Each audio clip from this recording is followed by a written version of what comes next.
Why don't my intimate connections feel complete? How come I meet this guy who's so good on paper, who treats me like the princess that I know I am, but I just don't feel for him the way that he feels for me? I don't crave him.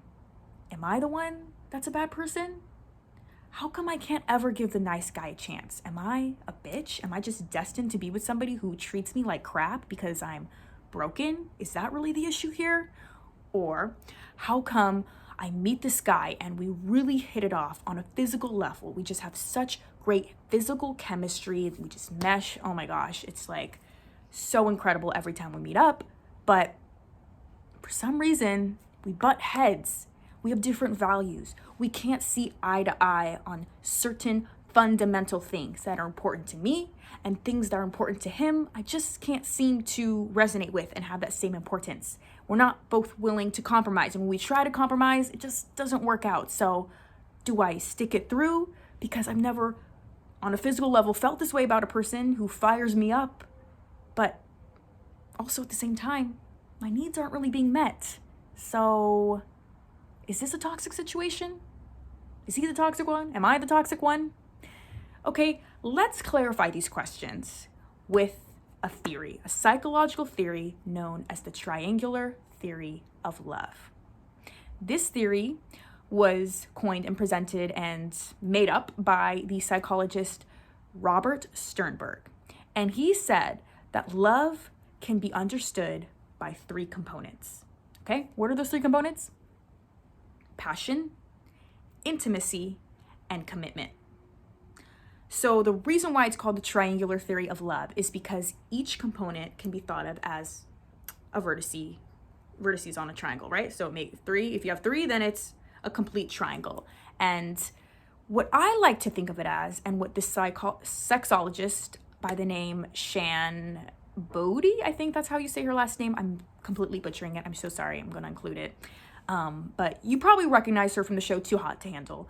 But she says that a good way to think of this is like a stool. When you have a three-legged stool, aka all three of the components in this situation, then you know you have a relationship that is sturdy, that is dependable, one that you can depend on, and one that you can know is good to last you for the long haul, right? But if it's just two of the three components that are present, well, then the stool's gonna be a little bit rocky. And one component is always gonna end up overriding the other one, depending on which one has more weight, right? Depending on which one is like kind of more emphasized and lean towards, right? That's a two-legged stool. It's not sturdy, it's not dependable, and so it's not gonna be long-lasting. But then you got a one-legged stool, and well, that relationship is just doomed, and it's going to be very fleeting. As quickly as it came is as quickly as it's going to end up collapsing.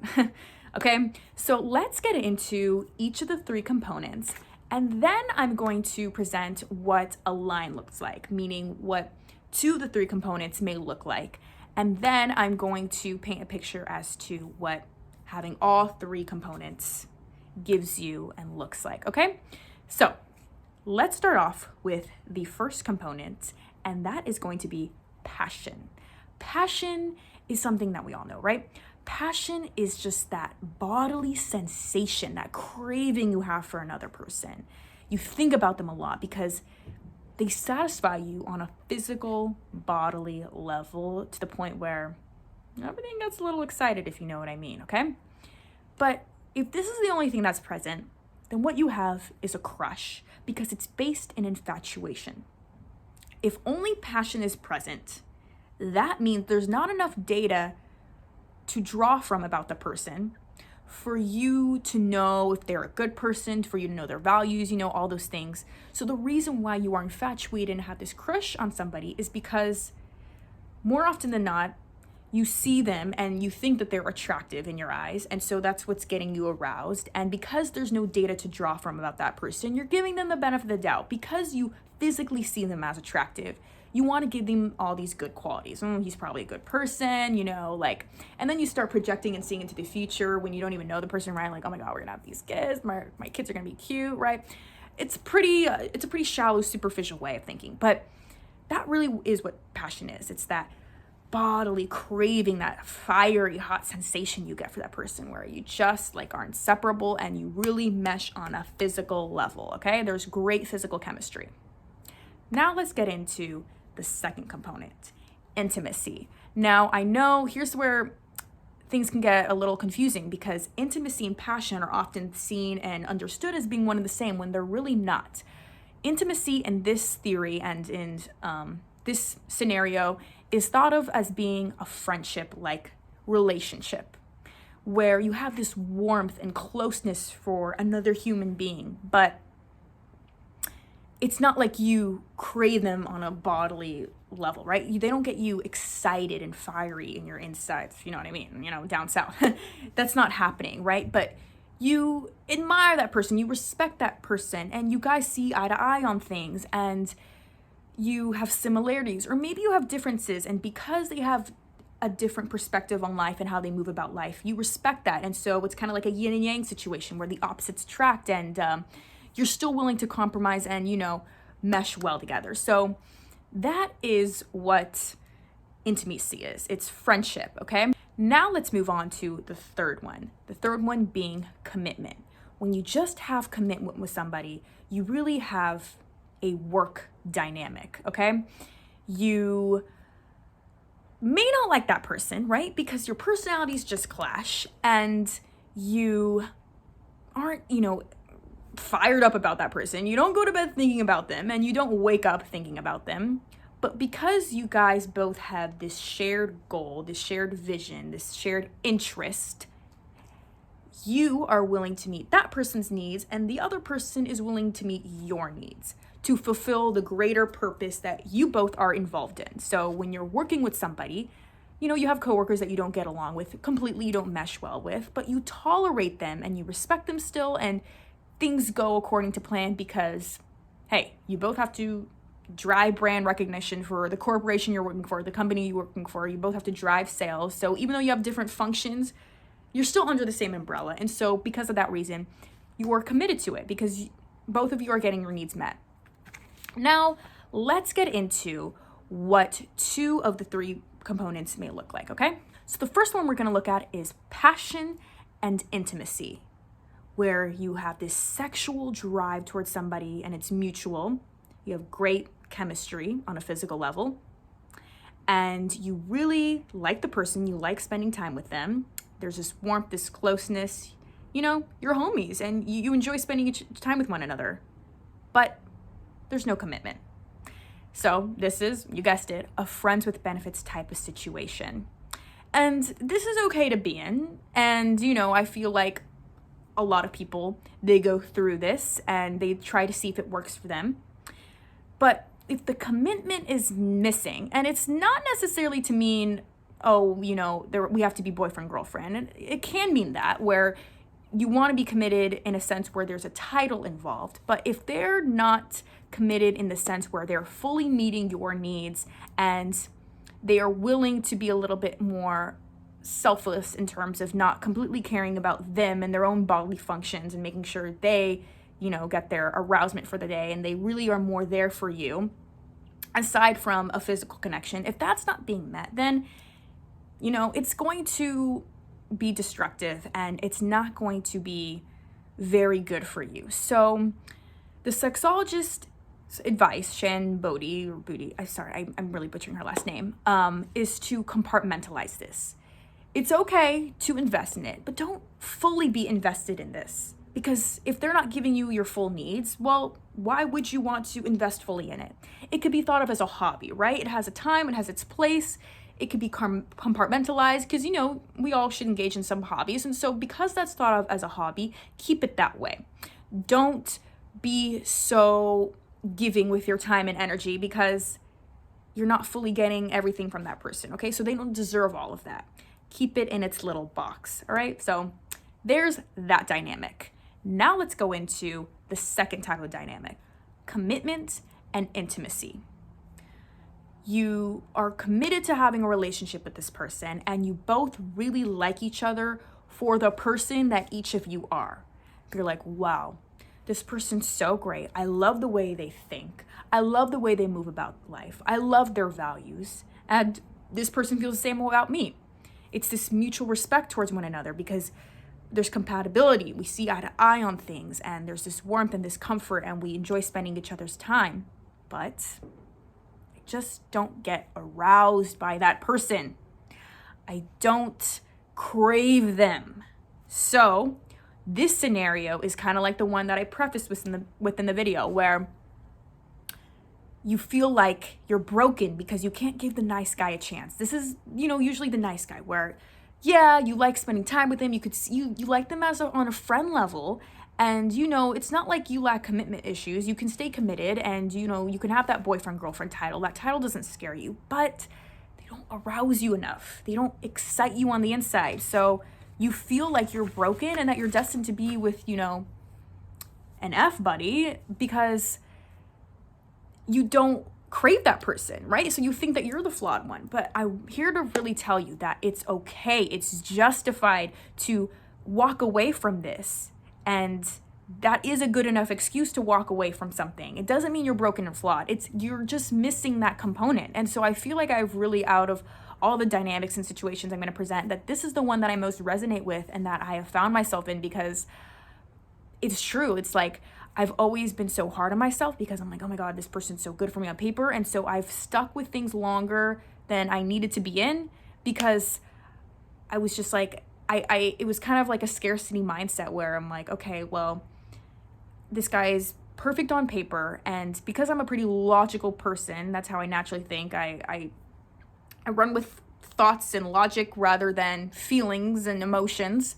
I'm like, I can eventually learn to like that. I can eventually learn to be aroused by that person. It just takes me getting to know them more. But it's just honestly a waste of time. It's just going to prevent you from further finding the person that is right for you. And so please don't fall into this trap of only going for somebody because on paper they're everything for you, and your family likes them, and they're good for everything. But if they're not exciting you, then it's like, what's the point? You're just going to be miserable, because that's an important function to be fulfilled.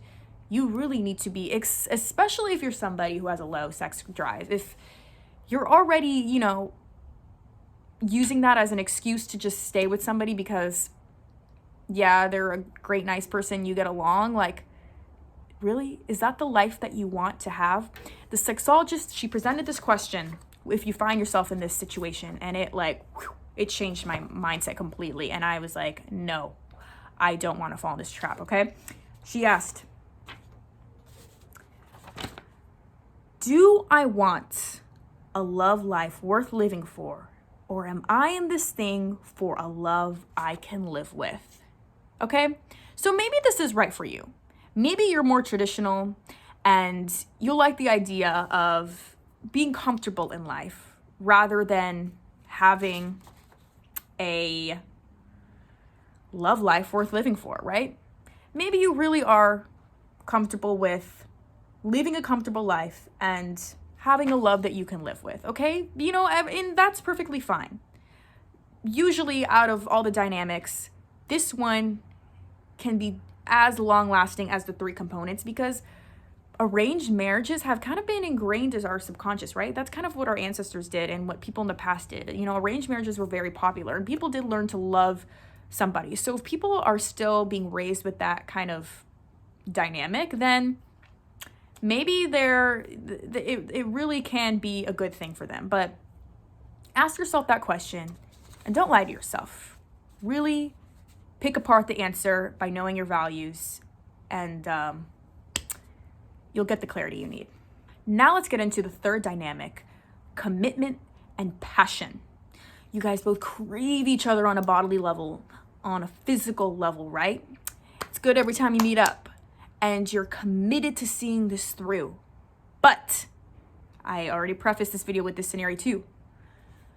There's no compatibility. You don't see eye to eye on things. You butt heads. You don't actually like that person. When you really get down to it, you really ask yourself, do I like this person as a person? I may love this person, but do I actually like them for who they are? The answer, if you're in this situation, is usually no, I don't. I just like the idea of them or what could be. because we keep working and we're committed to seeing this through, but for some reason, the foundation's not strong enough, okay? Because we have clear differences on things, differences in values, differences in how we move about life and what we cherish, that it always ends up just falling apart and we get into bickering fights and arguments, and the physical element of it is just not enough.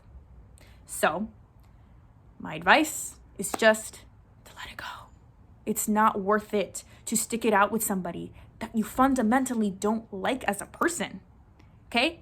Because when you get the ick for someone and the ick just keeps getting exacerbated because you keep spending more and more time with someone because you're refusing to let them go, well, it's just gonna make you have more resentment towards that person. And it's gonna show in how you treat that person. You're gonna resent the fact that you're sticking this out for longer than it needs to be, all because you have this scarcity mindset that you're not gonna find anybody else, that you're going to just have all this pent up emotion and anger, and it's going to be let out on that person because they're the reason why you feel like, you can't find anyone else. And so you're going to resent them. And so that's going to be reflected in your dynamic, and you're just going to keep getting the ick more and more. So, and you're just going to find more flaws that just like irk you. So please, it's not worth it. Let it go. Let it go. Life's too short to be in a situation with someone, in a relationship with someone that you really actually don't like as a person. Okay.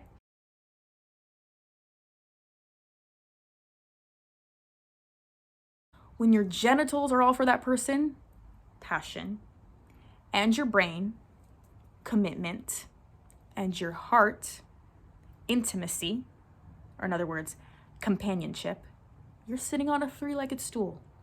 You are in a relationship that is probably going to, almost a guarantee, I would argue, is going to be long-lasting and really going to make you feel fulfilled in life, okay? So please, you are not broken because you're in a relationship that lacks one of the three. And you don't have too high of standards if one of those three is missing, okay? I think women, they get that, oh, you just have too high of standards. No, I want to be sitting on a three-legged stool. I don't want to be sitting on a two-legged stool, okay? So please, if you are feeling ever guilty, I know I have, for like just being too picky with people and having like high standards, no, those standards are justified, and it's justified by this theory, and you will find that person. Keep that abundance mindset, okay? Don't settle because you're blocking off people who are meant to be in your life, okay? So I hope this gave you some clarity with the relationships that you find yourself in and the patterns that you have seen in your life, because really sit down and reflect, what components were intact when I was with my exes or with people that I entertained, and what components were missing? What do I need to do as a person to get to a place where I can be better at deciphering whether or not somebody is, good for me or not? Do I need to do some inner work?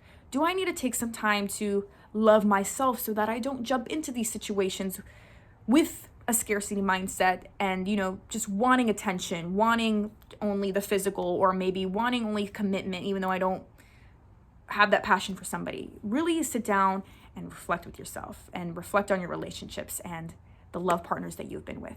I hope that this video gave you some value. I know it did for me, which is why I shared it, and I'll see you in the next video. Thank you for watching.